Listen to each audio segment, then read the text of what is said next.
Thank you again, Jamie, for inviting me to participate in this symposium. In reflecting on the student personnel point of view from 1949, there were a couple of things I thought about and considered. One that is true for most of the documents that I've read in the field's history is that it was a document of its time, and I think that's been clearly articulated by the panelists, and that I really appreciated that there were these colleagues coming together to really think deeply about the work of the field and how our practices and research and our collective efforts shape and influence college students' experiences and our role in sort of ushering them through a successful college experience. So there was mention of the student personnel point of view 37, and then we're here talking about 1949. But those two were also precursors to later reports and writings that focus specifically on preparing people to work in the field, or the academic preparation part. So there was the Council of Student Personnel Associations in Higher Ed, the COSPA report of 1975, that called for a focus on student development as the purpose for professional practice. There was Perspectives on the Preparation of Student Affairs Professionals by Knock in 1977, and it was designed to stimulate thinking on what student affairs preparation should be. So it's intended to be of heuristic value, envisioning the present and future of profession.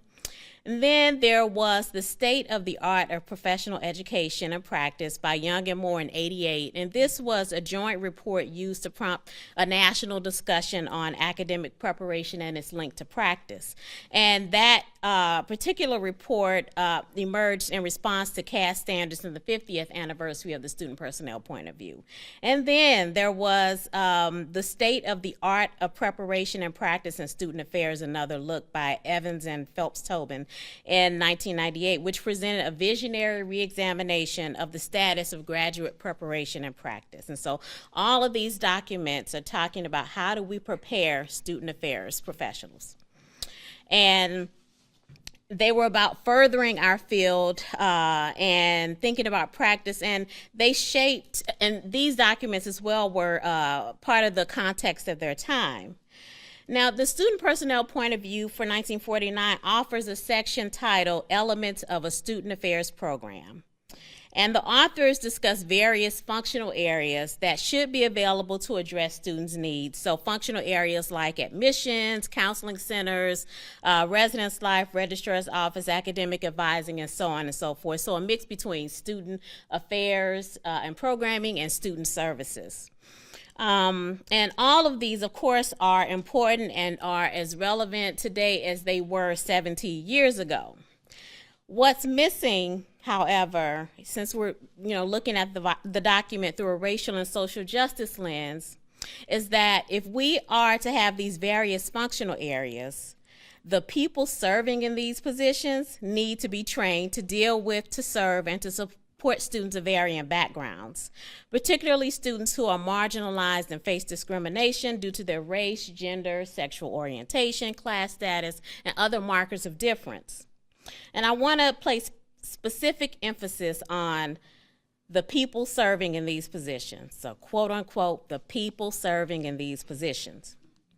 So I think the people serving in these positions is perhaps the most vital aspect of student affairs work, next to simply having the skill set to perform the various tasks.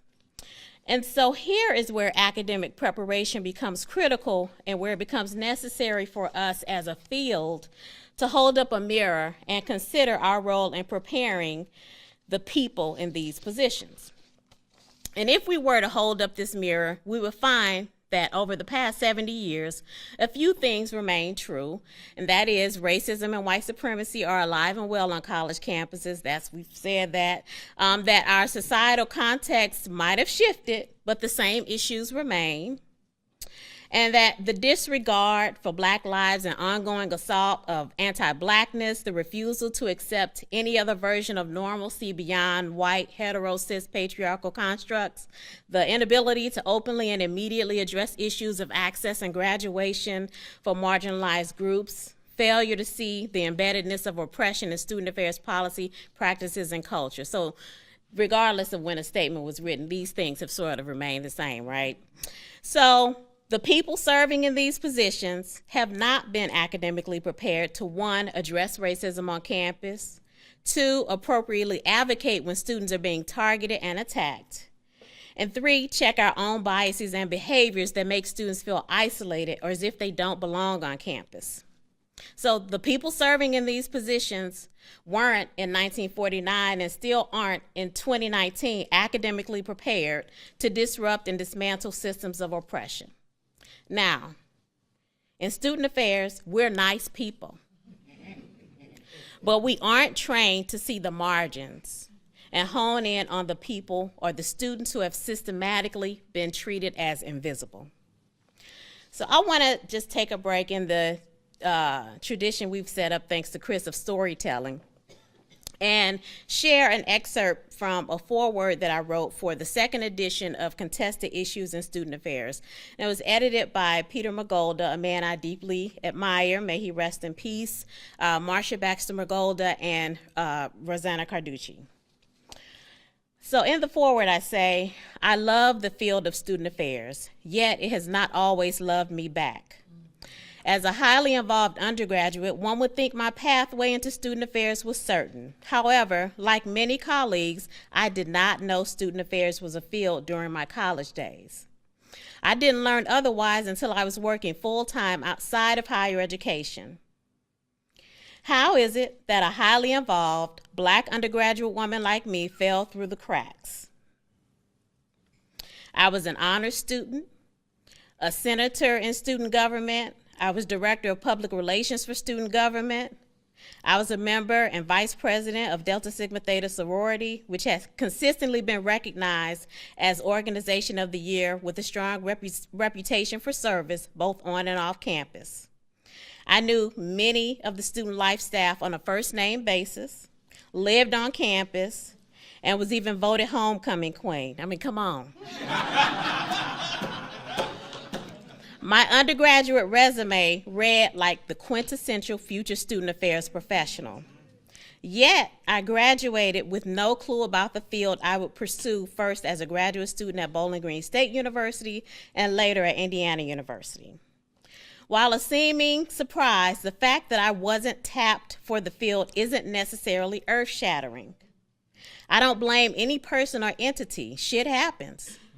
However, it is my opinion that this particular type of shit reflects the daily operation of college campuses and our field.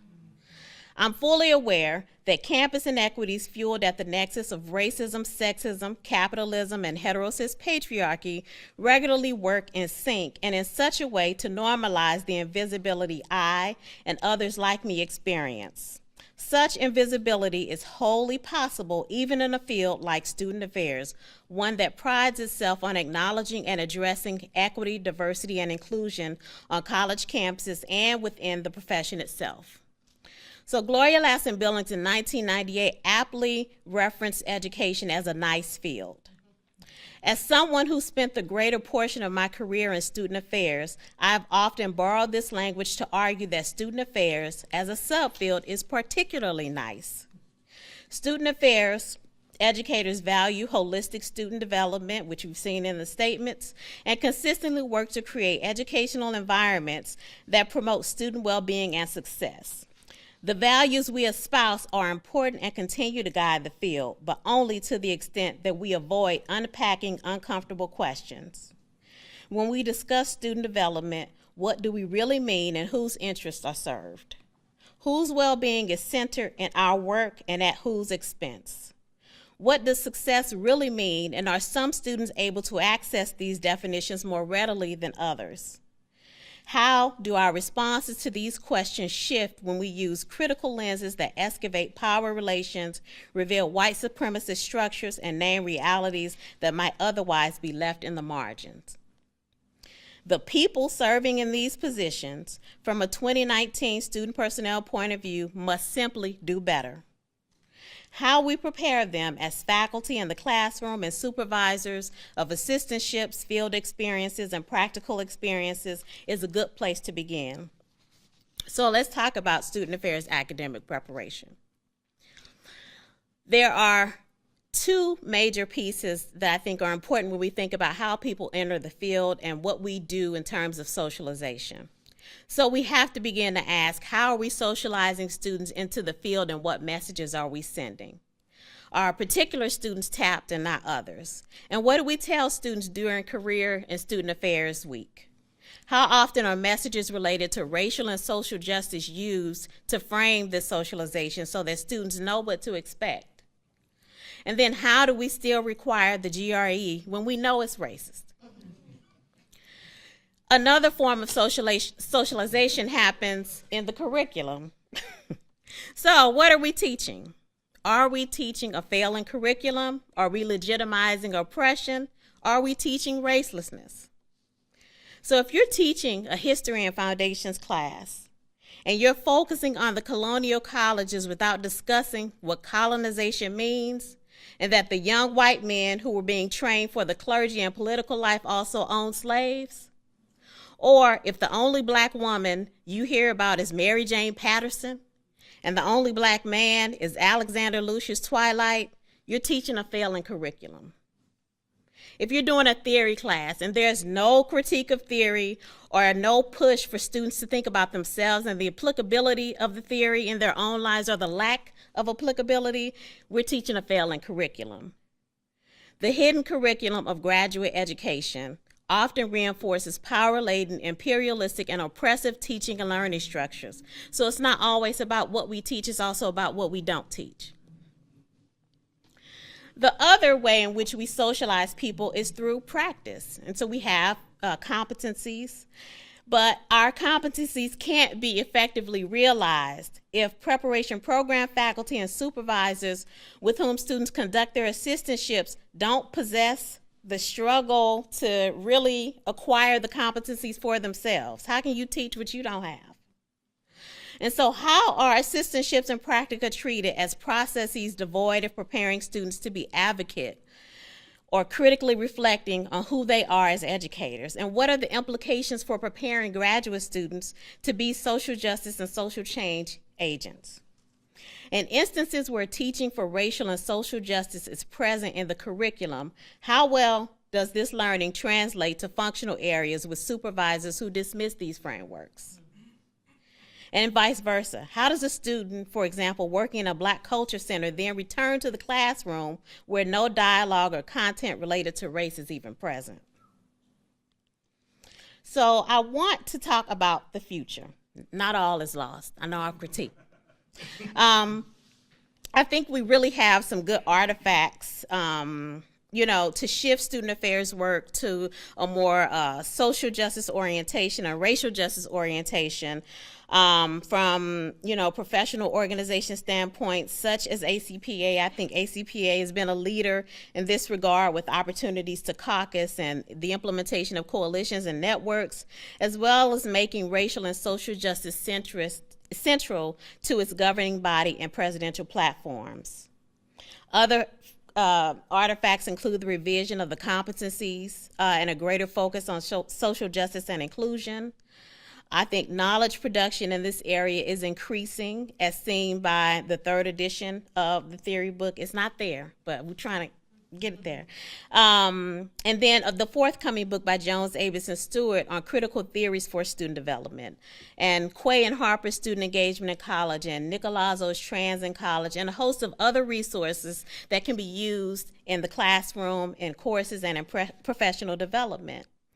And I think conversations like today's symposium get us closer to what we espouse in the field. But the thing is, the people serving in these positions include faculty. And we all have to be exposed to resources and participate in opportunities like today's symposium to reflect on our respective roles in promoting racial and social justice in the field. Thank you.